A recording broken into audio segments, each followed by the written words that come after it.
Picture this. It's January 3rd, 2026, 2 o'clock in the morning. Inside a dark room in Florida, a live feed is playing out across a bunch of screens. On one side, you've got the President of the United States, and on the other, a full-blown Special Forces operation unfolding thousands of miles away in Caracas, Venezuela. This is the scene for what the source material calls Operation Absolute Resolve. But before we get into the details, we need to be crystal clear about one thing. Okay, so right off the bat, let's be super clear. What we're breaking down here is a completely fictional, hypothetical scenario. This did not happen. It's a thought experiment, really, cooked up in the source material to explore some very, very real-world questions. So how does this whole fictional raid go down? Well, according to the source, it's straight out of a movie. It all starts with helicopters flying just 100 feet over the ocean, totally invisible to Venezuelan radar.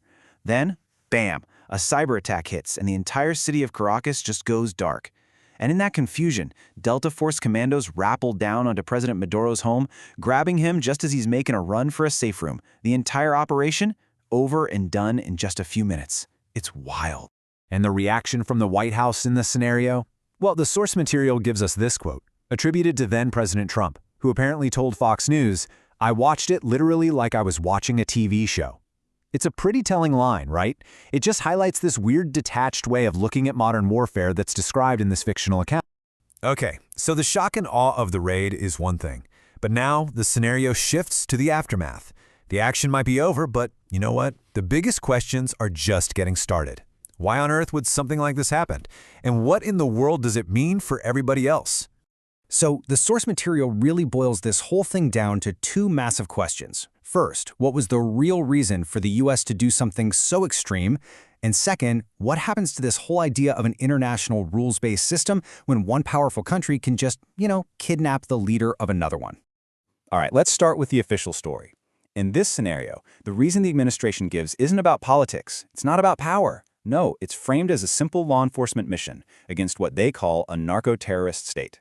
So the whole legal foundation for this operation, as the source explains it, is built on a very real indictment against President Maduro from the Southern District of New York. And the charges are no joke: narco-terrorism conspiracy, cocaine importation, weapons charges, the whole shebang. So the official line is, hey, this isn't an act of war, we're just arresting a wanted man.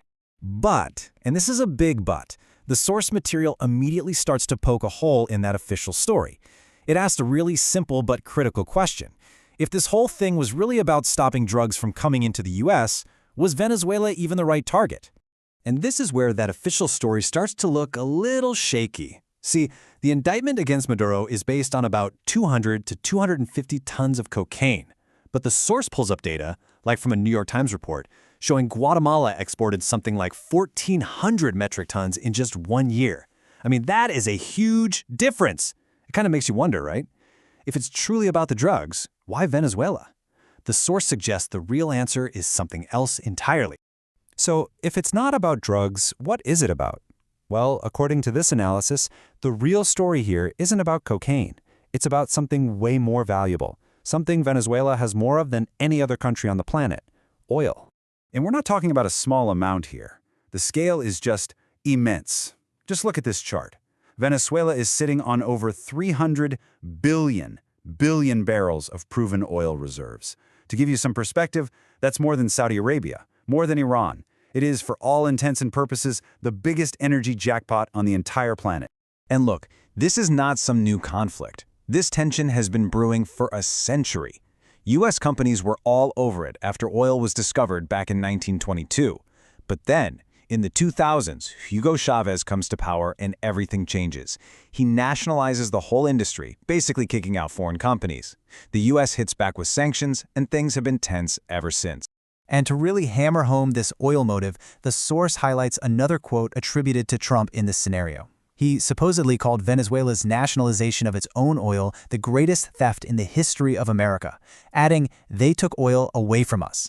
So the whole conflict gets framed not as a matter of international law, but as a corporate loss. So you've got these two very different motives on the table, but let's put the whys aside for a second. What about the how? I mean, could an operation like this ever be considered legal under either US or international law? And this is where things get really tricky. The US Constitution is pretty clear. Only Congress can declare war. So the fictional administration's workaround is to just say this wasn't a war. They called it a law enforcement function. But the source asks a pretty fair question.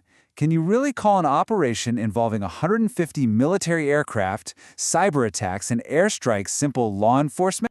Well, the rest of the world in this scenario certainly didn't think so. The backlash is immediate and it is fierce. Major countries in Latin America and Europe, like Brazil, Mexico, and Spain, put out a joint statement calling it a dangerous precedent. The UN Secretary General says it's a flat-out violation of the UN Charter, and then you've got powers like China and Russia throwing in their own strong condemnations. This all leads to a term that critics in the source material start throwing around: New Age colonialism. And the idea is pretty simple. This isn't about planting flags and claiming territory like in the old days.